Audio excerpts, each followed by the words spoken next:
Dayspace online podcast. Dayspace. Hi everyone, and welcome back to Dayspace Online. I'm Lizzie from Reigate, and today we've got Joe. Hello. Julia. Hi guys. An extra special guest ready to be interviewed, Georgie. Yay! Hi everyone. So this week we are talking about the RSPCA.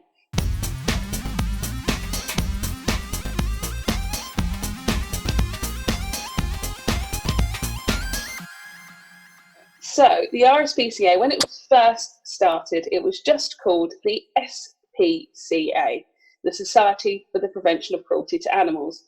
But in 1837, they got royal patronage, which means that the Queen supported their work, and she gave them the permission to add the royal R in 1840, making them what they are known as today, the Royal Society for the Prevention of Cruelty to Animals. So actually, the RSPCA was founded in a coffee shop in 1822. Wow. 1824, sorry. But yeah, founded in a coffee shop. And it was the same year. I didn't know they had coffee shops back then. Yeah, they did. There was at least one. I don't think it was quite the same level as we have today. But interesting Not a drive-through Costa. No drive-through Costas in your not motor car, probably. On your horse. So, in the same year that it was the RSPCA was founded, the National Institution for the Preservation of Life from Shipwreck, which is actually now known as the Royal National Lifeboat Institution. So it was founded in the same year. Wow. Yeah. It was a good year. It was a good year. It was a good year all round, really, for prevention of harm to people and animals. Yeah. So it's the oldest animal welfare charity. And they were the first to introduce a law to protect animals and work hard to ensure that all animals can live free from pain and suffering. Through their campaigns, they raise standards of care and awareness of issues affecting animals today. So, does anyone here own a pet? Yes, I do. No. I have a cat. You have a cat? Yeah. So actually it's just Georgie in this podcast that owns. I have a cat that doesn't live here, if that makes sense. You have a cat that doesn't live there. So 50% of the people in this podcast own a pet.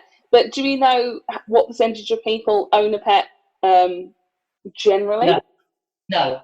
Tell me. 40%. That's a lot. Quite a lot. Yeah, that is a lot. So it's almost half. And do we know what the most popular pet in the UK is? It's got to be a dog. It is a dog. Is Is it? it dog? It's a dog. But do you know what percentage of households own a dog in the UK? No, what? 20? 20? You're close, Georgie. It's 25. So a quarter of all the households in the UK own a dog. But do we know how many own a cat? Ooh, less. Got to be less. 15%? It is less. Is it? What did you say, Julia? 15%? You're very close as well. It's 17. Okay. Not bad. I'd rather have a cat, though, than a dog. Yeah, me personally. too. Would you? Yeah. Oh, Yeah. no. Well, Yeah, I think see, cats are easier, aren't they? Because they do their own thing. Definitely.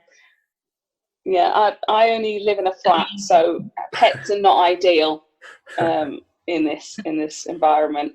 No. So as well as pets, there are many other animals that live in the UK. For example, birds, badgers, foxes, pigs, deer, and hedgehogs, which are declining due to habitat loss. But we will circle back to that a bit later on about what we can do to help our local wildlife.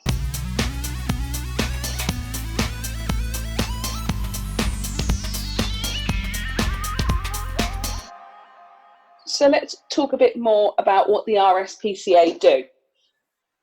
So they investigate claims of animal abuse to uncover when animals are being mistreated, and this can lead to prosecution and changes in the law. So people can actually be arrested for abusing animals.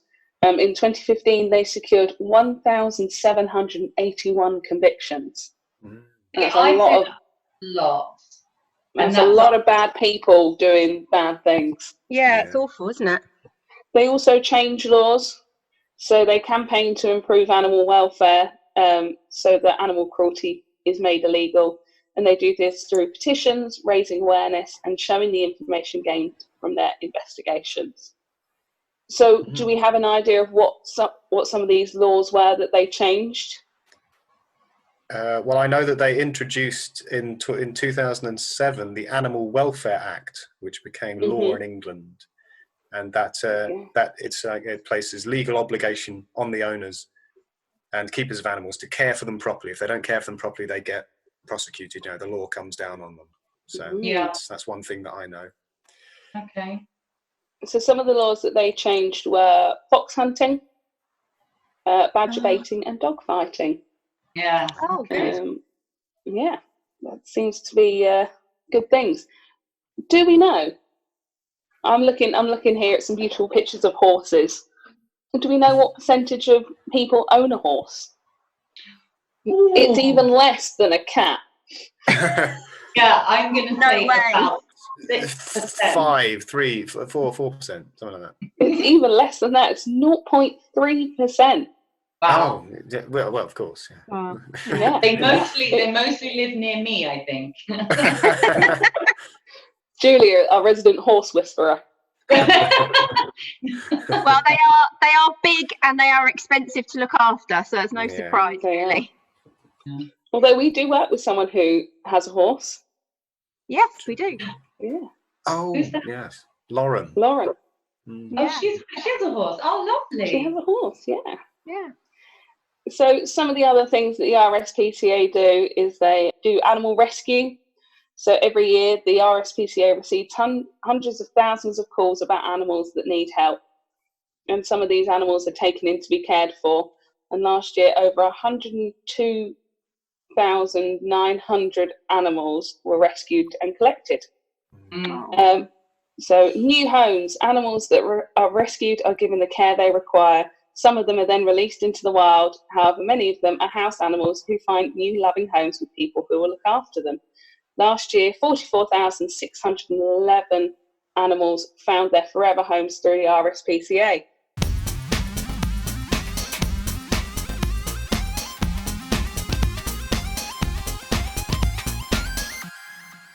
Now, Georgie, I understand that your cat was an RSPCA rescue. Yes, she was. So we went along because we wanted to get a cat, and we went to the RSPCA in Godstone, where actually anybody can go along and just have a look at the animals. So it's actually quite a nice thing to do anyway.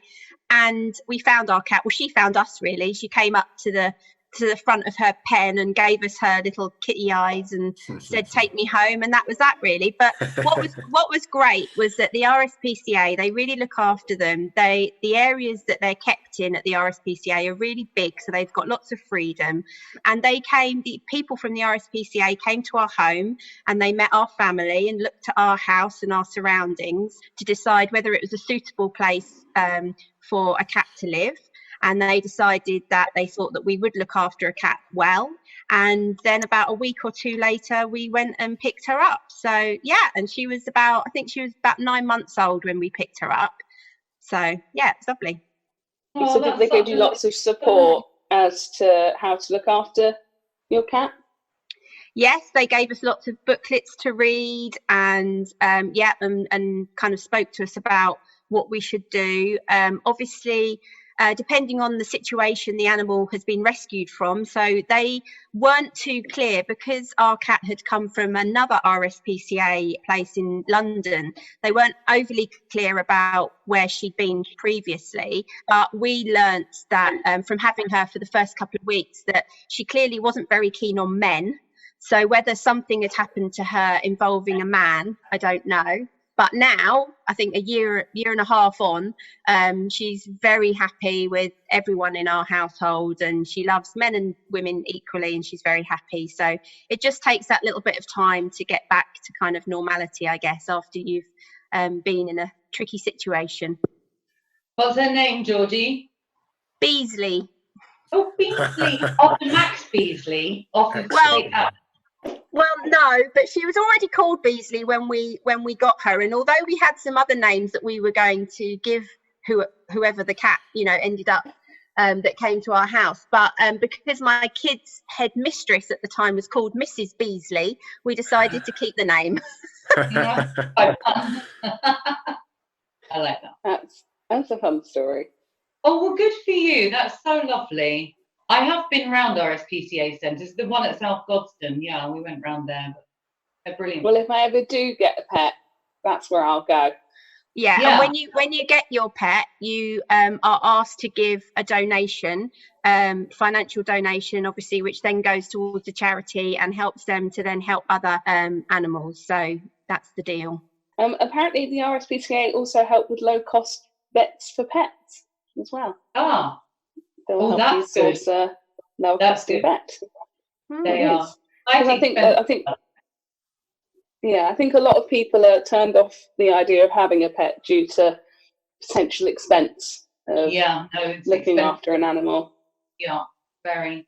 It's one of those where you send your animal in, your poorly animal in, and you're never quite sure how much that's going to cost.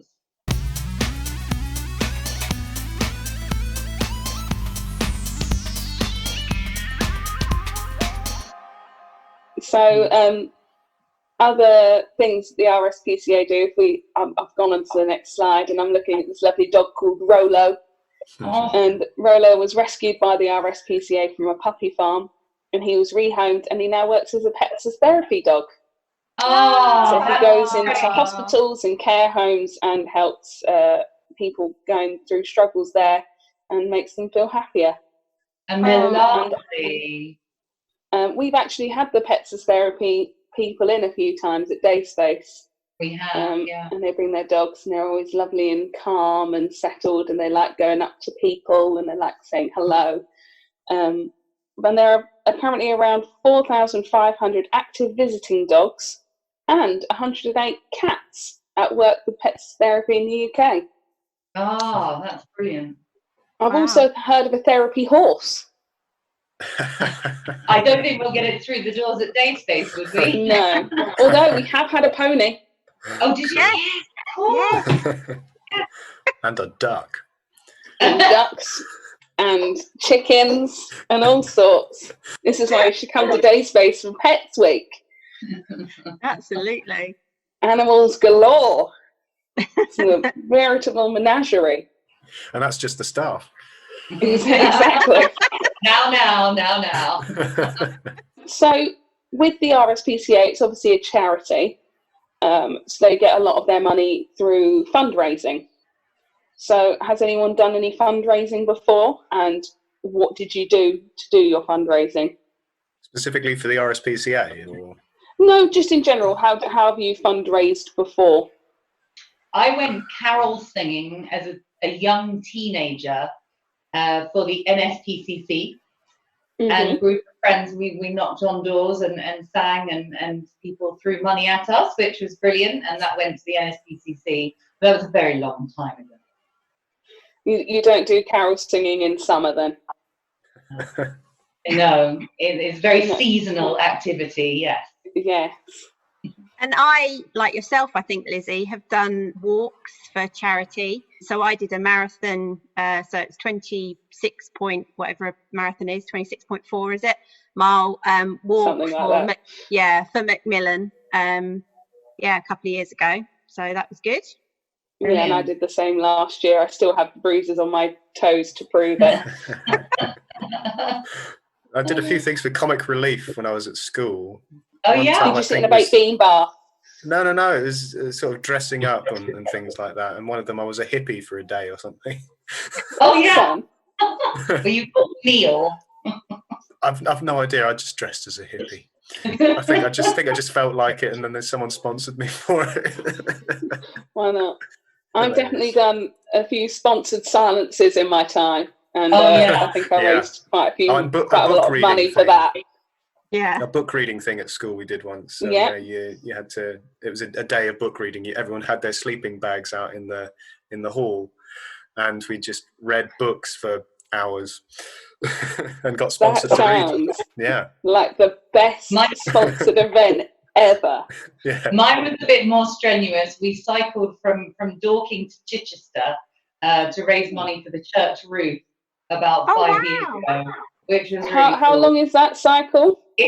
It's right. It's in the 40s of miles. I can't be specific, but it was 40 odd miles, and it felt like it, but it was good. We got sponsored, and the church now has a new roof, so that's brilliant.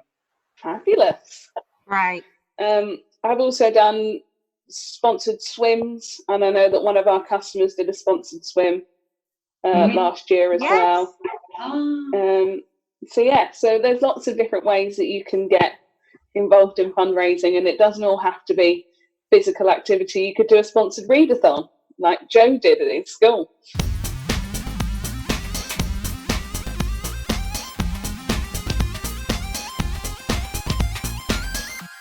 So we're now into the what can we do for our local wildlife. Does anyone here feed any birds? No, sometimes scraps are thrown out that birds pick at. Occasionally, You know what I do? No one has. You know what I do is whenever I have brushed my hair, I always take my hair out of the hairbrush and chuck it out window so they can make their nests with it. So something else that you can do is the fluff from the filter in your tumble dryer. There you go. They also like that to build their nests with. Right. Oh, okay, that's interesting. But if you don't have a bird feeder, you can actually make your own bird feeding station. So I've got a nice little picture here about how you can use food and stuff that you have at home to make a bird feeder for birds to. I was about to say for people to come and eat, not for people, for birds to come and eat. Bird feeder. I'm tempted by it. One of them looks lovely. So one of the pictures here is it's an apple when they've taken the core out and they've put a string through it and sticks to hold it up, and they've stuck seeds on it. Good idea. For the birds to eat. And you can also use some garden wire to hoop apples, raisins and things like that onto them and string it up. And there's even here a pine cone covered in lard and seeds. That's the one I had my eye on. Is it the pine cone lard seed creation? So common UK birds you might see in your garden or bird feeders include great tits and robins, which are in the picture that we're looking at. But you can also see blue tits, blackbirds, chaffinches, dunnocks. And something that's quite common for me here, I live next to a river and live next to the River Wandle, and we get quite a few ducks. Nice. And you can go and feed the ducks. You shouldn't really feed them bread. No. It's not very good for them. The calorific content doesn't really outweigh the health aspect of it. Benefit. Yeah. Exactly. But you can go and feed them oats, rice, birdseed, chopped great sweet corn or peas, apparently. Okay. Excellent. But they've discovered that ducks aren't being, because people know not to feed them bread, people aren't feeding them at all now because they know they shouldn't feed them bread. So if you find any oats or rice, you can feed that to the ducks. Yeah, it's not something I stick in my pocket when I go for a walk, but maybe I should. No, but if you know that you're going to see the ducks, you might have a little bag of porridge in your pocket. Yeah, maybe I should think about that. Can of sweet corn. Exactly. Weighing you down. It's bulky. It's bulky in the pocket, Georgie. Yeah. I'm sure that if you went to your local garden centre, you could easily find some bird seedy feed that you could feed to all kinds of birds. Ponds can also attract swans, coots, moorheads and mallards, excitingly. There's a pond nearby where I live and it's got waterfowl in it as well, which make a terrific noise. what is the most impressive bird that we've all seen? Oh, a peacock is quite impressive. Peacock. I was thinking Wow. peacock. Or an ostrich. I think I saw an ostrich at a zoo once. That was pretty cool. Oh, that is pretty cool. When I was at university, I went to a theme park in the northeast called Flamingo Land, and they do have quite a few flamingos, and they're also quite pretty. interesting to look at. Very pretty. Yeah, I recently saw something called a pink ibis, which it looks a little bit like a flamingo because it is pink, and it has a very, very long beak.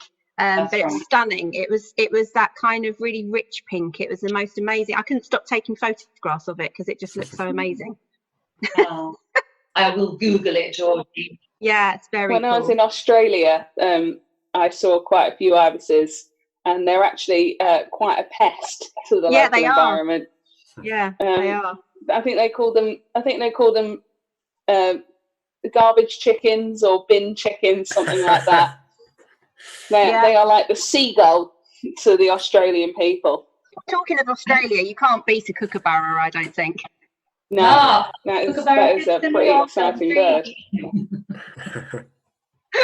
In the round, we get a lot of. I think they're parakeets around here.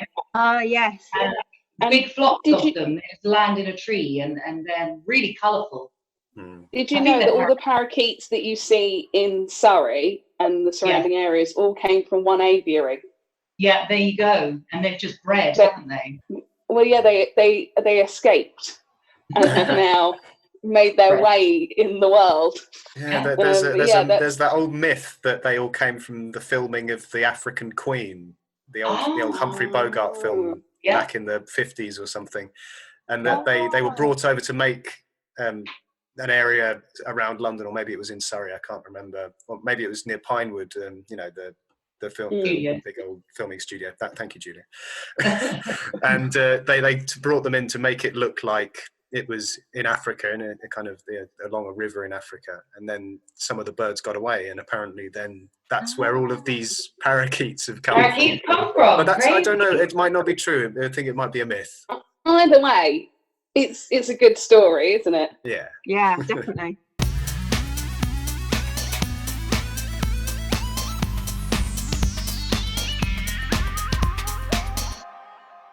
So there's other animals other than birds that we have in the UK. So something that we can do for hedgehogs is to leave out shallow dishes of water, and I believe they also eat cat and dog food. That's right. So, that's right. Yeah. Yeah. So we have an issue in our country where hedgerows are being taken down for farmers to be replaced with fences. And lots of the little creatures like hedgehogs who live in them are finding themselves without a home. So they're moving into more urban environments. So that's something that we can do to help protect them. At least they know how to cross roads, though. They do know how to cross the roads. And also we must, at bonfire night, always check your piles of leaves and bonfires that have been built already, because they like those snoozy places, don't they, to hibernate. Mm-hmm. You have to be very aware. Yeah, and talking about bonfire night, obviously fireworks are also quite distressing for animals because they don't understand what's going on and it's a big loud noise. So ensuring that your animals are all kept nice and safe on bonfire night.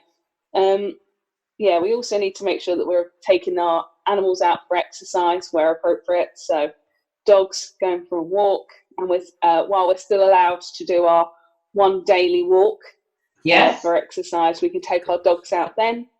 And we need to make sure that our pets have got space to move about. I think we just need to take a leaf out of the RSPCA's book and be kind to all the animals that we come across. For sure. Yeah, and we need to remember that sometimes animals want a bit of space, especially if they're a rescue animal. They might be quite nervous around people or other animals.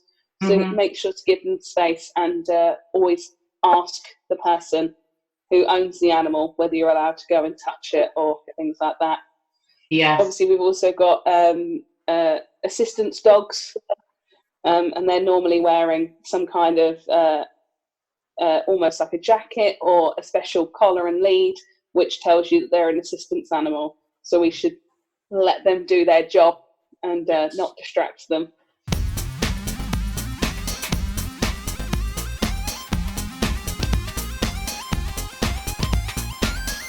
So before we started, I asked everyone, unfortunately not Georgie, she was mainly here for her interview section, about their favourite animal fact.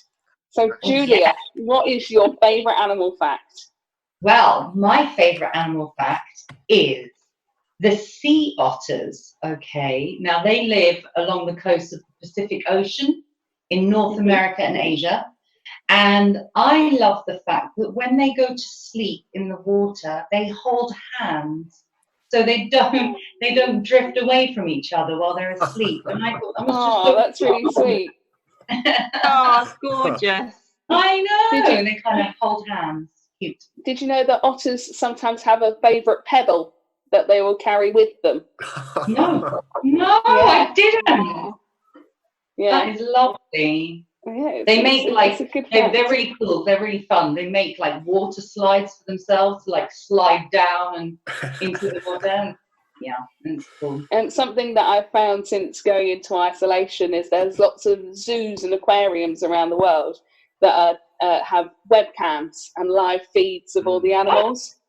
And there's I'm trying to remember what zoo it is, but there's one where you can go and see their otters. Oh, I'm going to go and see the And otters. you can see them all playing. Oh, brilliant. Yeah, I'm going to go and see that. Thank you. Joe, what's your favourite animal fact? I've got a few here, but well, I'll have to pick the best one. Well, you could. How about you pick one for you and one for Georgie? Deal. Okay, the one for me is the fact that tigers have striped skin. You think it's the fur is striped, but actually underneath the fur, the skin is striped as well. Wow. So if you shaved it, it would still be stripy. Yeah. Oh wow! I'm going to shave a tiger. I recommend it. I'm really not going to shave a tiger. No. I don't think the tiger would enjoy it particularly. No. But yeah, I thought that was a fascinating fact. That's great. So does that mean the hair is like translucent or kind of see-through? Is that? I don't know. I'm afraid I don't know that I fact. suspect that the fur is just the same colour as the skin. Yeah. I would suspect that the pigment is in that bit of skin, which also comes into the hair. I do know that polar bears' hair is translucent, though. Yeah. That wasn't even my interesting fact. Joe, what was your interesting fact for Georgie? I've got a good one here. A group of ferrets is called a business. Business of ferrets. How exciting. They are the biz. And it's a parliament of owls as well, isn't right. it? Yeah. And a murder of crows. I think a crash of rhinos as well. I like that one. A crash of rhinos. What an excellent one. My fact is that elephants can't jump. Right. It does surprise me. I'm Yeah. not surprised, I'm guessing. Yeah. Quite heavy. So a lot of the reason is that they also don't need to. they as in like cats and dogs and smaller animals will be able to jump away from predators or animals that are trying to fight them. Elephants have other defense mechanisms, so they don't need to.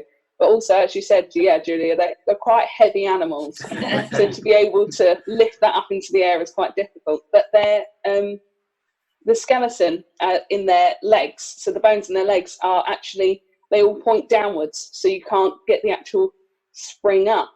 Ah. Wow. Interesting fact, Lizzie. Thank you. That was my interesting fact. I will share it with everyone I know. Yeah. Did you know elephant can't jump? Brilliant. There you go. And a giraffe's tongue is blue. I heard it was black.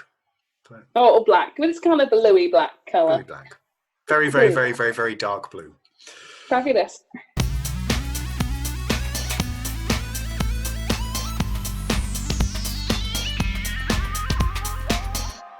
All right, I'm just going to say thank you to everyone for listening in today.